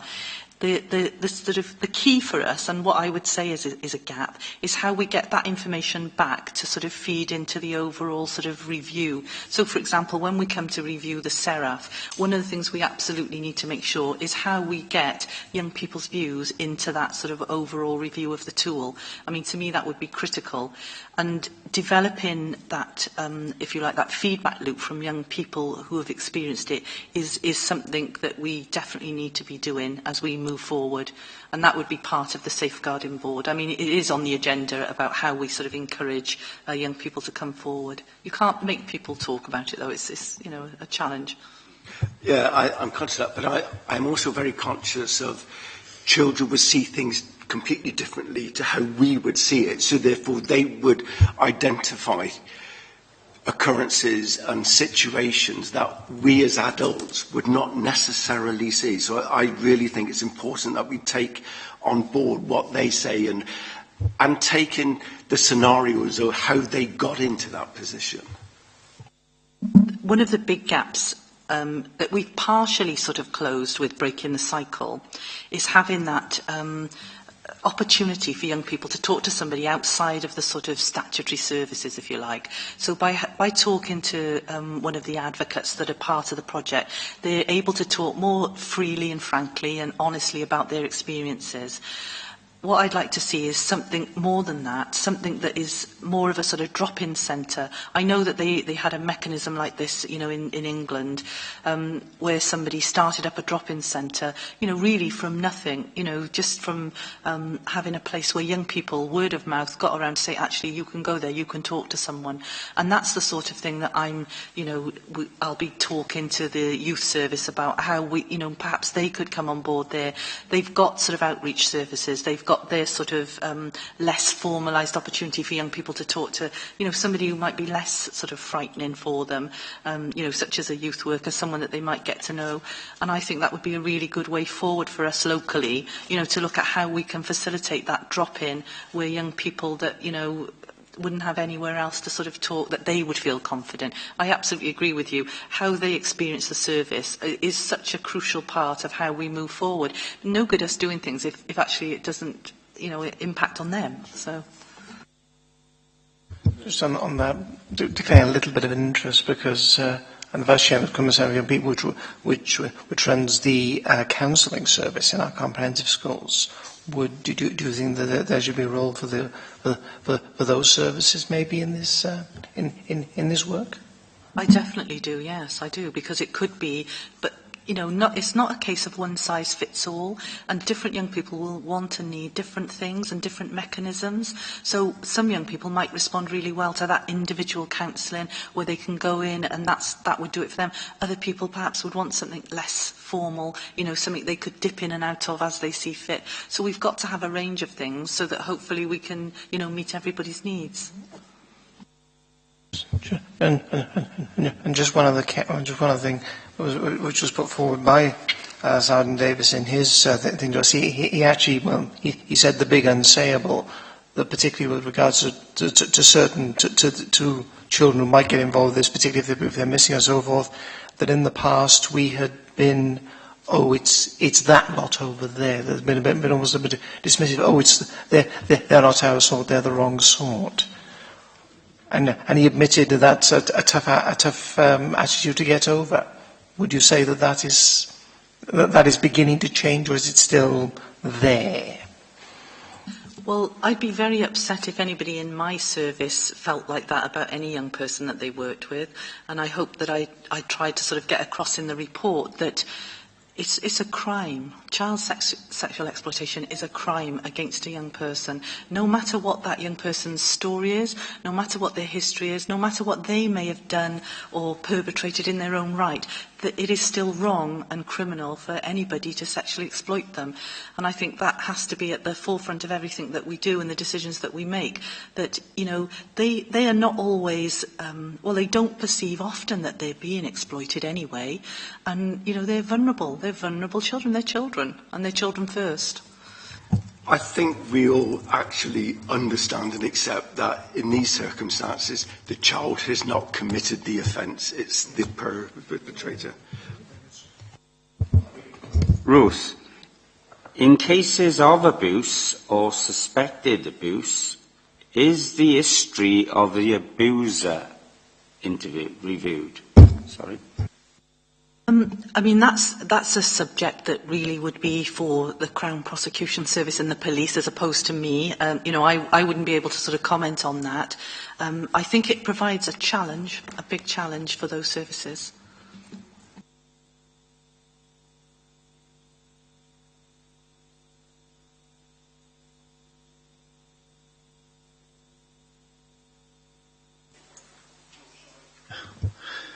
Is the information and knowledge held by experts and different agencies shared to help recognise risks and protect children? Yes, I think that's, again, one of the sort of evidential factors that has come through Operation Artemis, is that now we are sharing that information and building the picture instead of everybody knowing only their own bit. Now, you know, it's shared and a picture can be built up so that we can build a protective, you know, plan in place. I think we were very reassured when we spoke to the detective sergeant when he explained this, the police system, how they can, if a perpetrator moves, that information would move with them, and also if a perpetrator came into to Torvine, our police force would be informed. So we were quite reassured with that. Veronica, I couldn't ask anybody else but you for this question. Ruth, the reason for that is I was involved with the local medical committee, which represents GPs, for quite a few years, and this came up on a number of occasions in the past. And as you're very aware, GPs have to submit reports. They're not always able to get to the meetings, the case meetings, and the problem then becomes for them, what happens in terms of feedback? Are they now receiving copies of the minutes so that they can be held on the child's practice notes for future reference, and so that the GP, having not been able to attend the meeting, still has a very clear idea of what's happened and is the likely eventualities and outcomes for that child? I would expect that if a GP has been invited and has submitted a report, that they would be in receipt then of the minutes of all documentation that would come out of that meeting, yes. Can we ensure that that happens, please, in that case? I will double check when I go back. That is my expectation. That is what I believe would happen.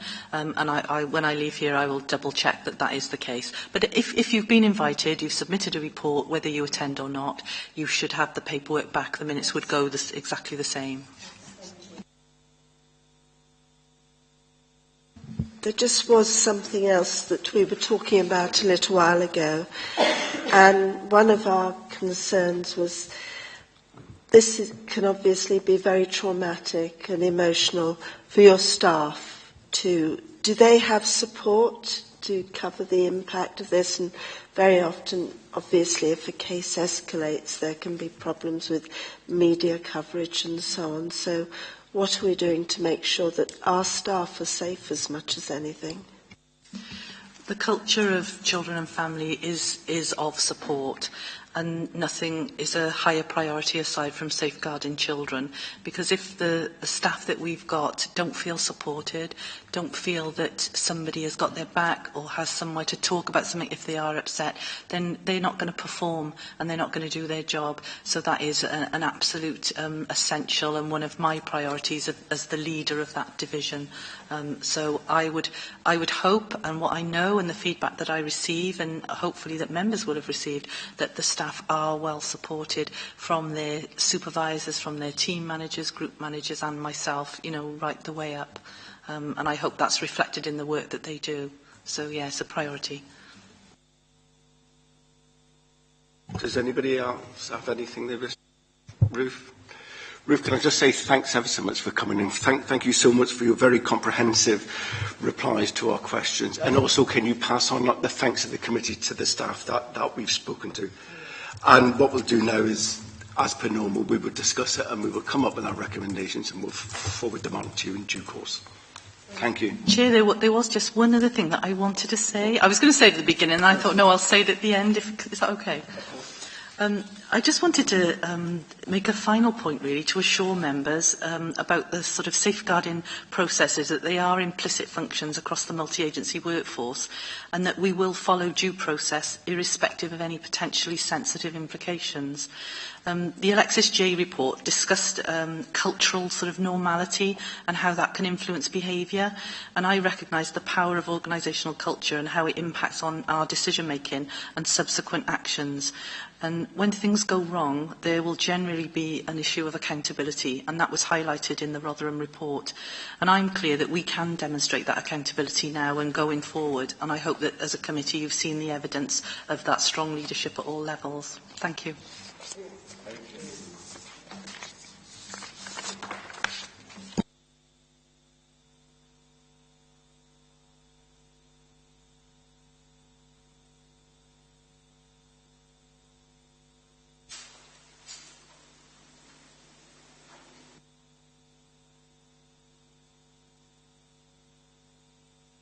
Right, I'll now hand over to Helen, who will guide us through the next part of this agenda item. Okay, so you've heard evidence from social workers, team managers, the police representative, executive member and the head of children's services. What you need to do now is debate what you've heard and come up with some recommendations. One of the things I think that has come out in the debate is issues around training and making sure that training and awareness is in place. So would you have any recommendations you'd like to make around that topic? I think we need to say that we have concerns that the police are not providing sufficient training to involve the third sectors, especially. And also, what seemed to come out was the fact that we're not advising people how to refer back in. Did that come? Do you know what I mean? It's out there, but it seems to be like I'm on licensing. Never have I, in my time on licensing, heard anybody say to a taxi driver, if you're suspicious, this is how you should refer this in. And I've been on licensing for years. And that sort of thing, I think we should need a strong recommendation that more emphasis should be placed on not just the social services staff and the police, but other agencies to refer in and how they refer it in. Okay, I've got a recommendation around that for you. Also, there was a comment around looking at the surveillance ability of the police to recognise offenders. So there may be a recommendation around training frontline officers in CSE and looking for the signs of CSE may improve the surveillance ability and maybe be able to identify offenders at an earlier stage.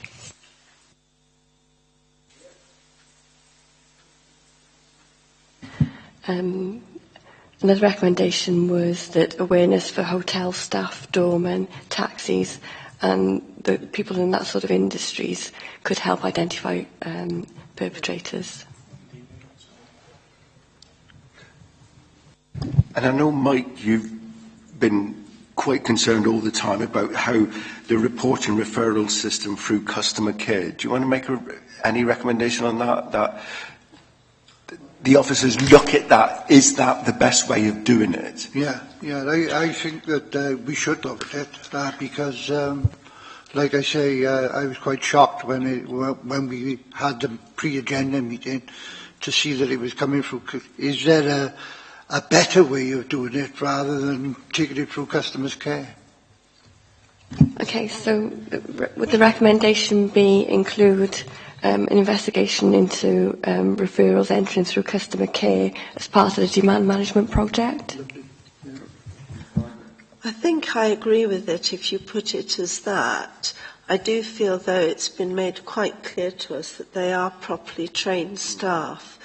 Whether they perhaps need to be in an area where they are in a more confidential environment, given the nature of the kind of calls that can come through, I think that might well be, rather than being in the open environment that exists at the moment. Should I add to that recommendation to ensure confidentiality? Yes. Chair, I would be quite happy to, in customer care, to have a specialised person for that.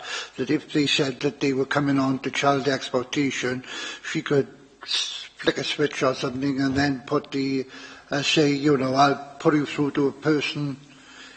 I'll put you through a person that's doing this, Should we just generalise it down to the fact that we asked the Chief Executive to look at how the referral through customer care is carried out and review the system to include the confidentiality? I think that's important because of the confidentiality, yeah, sure. And we can't have just one or two people dealing with that because you've got leave and sickness, sure, etc. to consider. Sorry. Going back to the policeman and what he was saying to us, it looks like there may be a recommendation around improving the relationship between the smaller charities and the police, which could provide organisations within inroads to prevent, to identify potential victims and needs, and that could be developed further. It was the grassroots organisations that he said that whereas the big organisations were, he said, but he admitted that there was very little contact between police and grassroots organisations, particularly on this matter. It's almost about developing a community intelligent pathway, isn't it? And I think it's all round raising awareness in the community and advising the community of what they should do about it and how they could do it, rather than it's someone else's problem. Also, listening to the debate around training and the input into schools, there appears to be some need for an investigation into the levels of training that goes on in schools. There appears to be a statutory level and a level that is requested by the schools, and this type of training seems to be one of those that's requested rather than is statutory. I was going to say that, should we investigate, does Torvine Council have a clear strategy for the training in schools? Because it seemed to be very vague. It needs to come under the pastoral care within schools.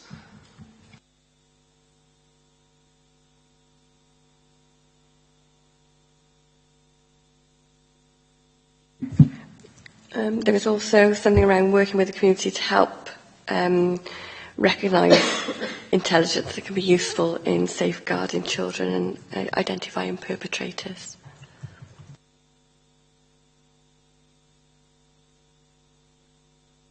Sorry, what I think we should comment that we were reassured by the information given to us by the policeman on how information is passed from one area to another. So we were reassured that if somebody moved into Torvine and was known to another force, not necessarily prosecuted, but they were known, that that information would be passed. So that seemed to link in with SOAM, didn't it, particularly? Yeah. And I think that's very important to just have as a rider, really. Also around, you spoke about involving young people in forming policies. There seems to be a recommendation in developing this further, and also an investigation on how to communicate with the younger children. Yeah, I think we've got to go along the lines of saying that there must be a way of doing this, because as she's quite clearly said, there's not one system fits all, so we must recommend that they explore all different avenues of gathering information from people who've been subjected to this and potential people. Perhaps you can word it. You know what I'm getting at? In other words, we should not just have, this is the system, but to have a multi-agency system.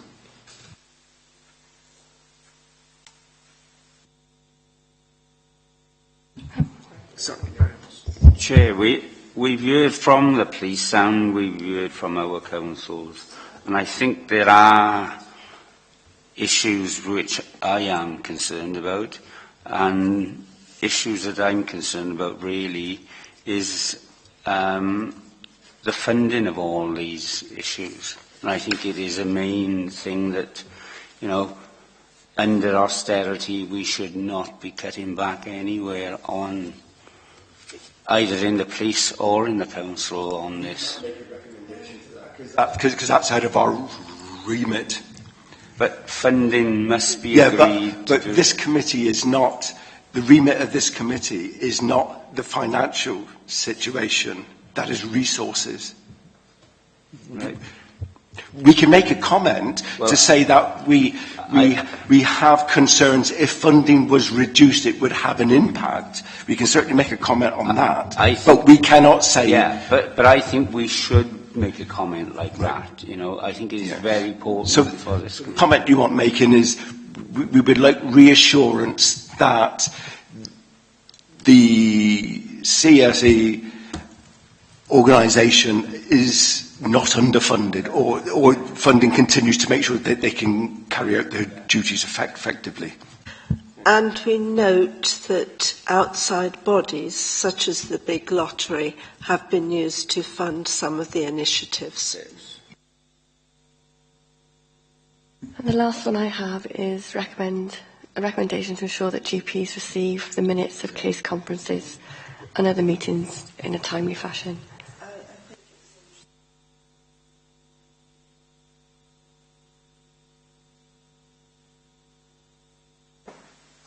Anybody else? I mean, as per normal, what we'll do is Helen and I will work together to get these recommendations typed up and worded correctly. And what I'll do then is I'll email them out to everybody with a timescale, so that if you want anything added or if you think of anything afterwards, you can email them back to me. Okay? We now go on to number 8, review of executive decisions, page 79. Again, this is just for us to actually note and comment if we wish to. If I go to page 83, page 84, page 85, 86, 87, 89 is blank, 89. Everybody happy that we just Yes, so Thank you. if Helen can note, it was against the bottom of the page where it referred to Woodland Road on page 84. Thank you. Thank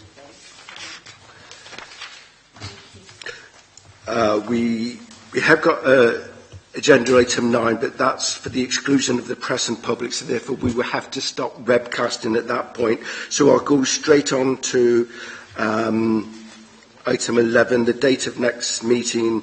The next meeting is scheduled to take place on Wednesday, the 28th of January.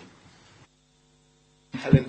The basket item for the next meeting is looking at safeguarding processes in general, so child in need, child protection.